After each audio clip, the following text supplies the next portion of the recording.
Okay, imagine this. You are walking down on the street and then minding your own business, and then suddenly you see a man carrying stones.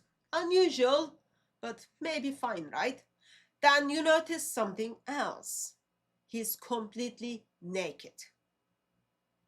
Yep. At this point, probably if you are like normal, reasonable person, you are not just confused, but you are wondering how this situation even continued for more than half second. Because in real world, if your clothes fall off, you don't continue to work. You don't continue to walk. You stop immediately. Cover yourself, pull up your trousers, pull up your skirt, cover yourself, and you solve the problem. But according to Sahih Bukhari, that is not what happened. Well, the man in this story is, yeah, it's Muhammad. It's Muhammad. Narrated Jabir bin Abdullah. While Allah's messenger was carrying stones along with the people of Mecca for building of the Kaaba, wearing an izar, waist sheet cover, his uncle Al-Abbas said to him, "Oh my nephew, it would be better if you take off your izar and then put it over your shoulders underneath the stones." So he took off his izar and then put it over his shoulders. But he fell unconscious, and since then he had not been seen naked.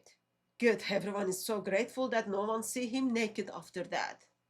So what we have here, hadith tells us that Muhammad was helping to rebuild the Kaaba, wearing a waist clothes. His uncle gives him practical advice, always very welcome.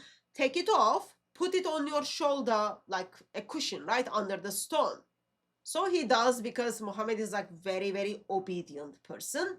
And then now he's exposed. Instead of fixing the problem, he just keeps going, carrying the stones, walking around, completely uncovered. I want to say that, imagine that, but don't imagine. No urgency, no correction, no immediate response. And now ask yourself, seriously, is this normal human behavior? Or does that raise serious questions? Because we are told Muhammad is the perfect pattern, right? He's the best example. And especially like modesty, all those kind of things. Remember, Islam and modesty in one sentence. But here, modesty doesn't show up at all until something dramatically happens. According to Hadith, he suddenly collapses. He faints. That's how it ends, right?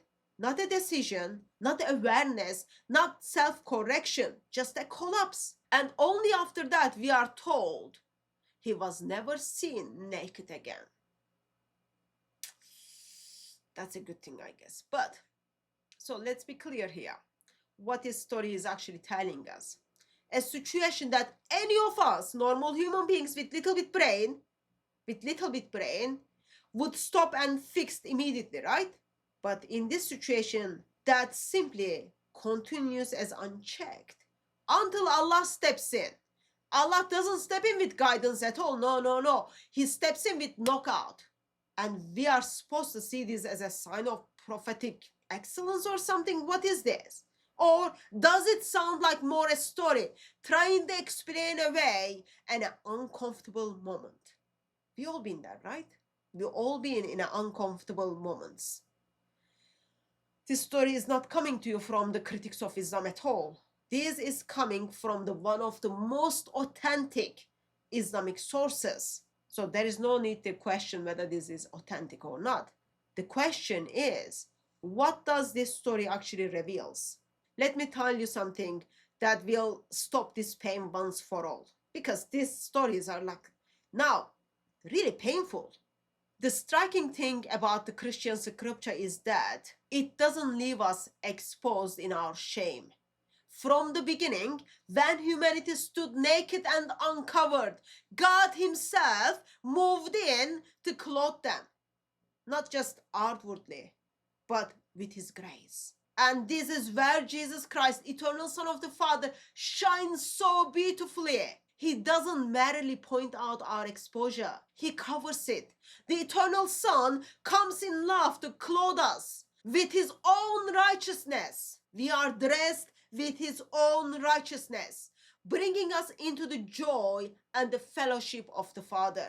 The gospel is this: we are not left alone in our shame, but invited, welcomed to be covered, restored, and brought into the life with God Himself.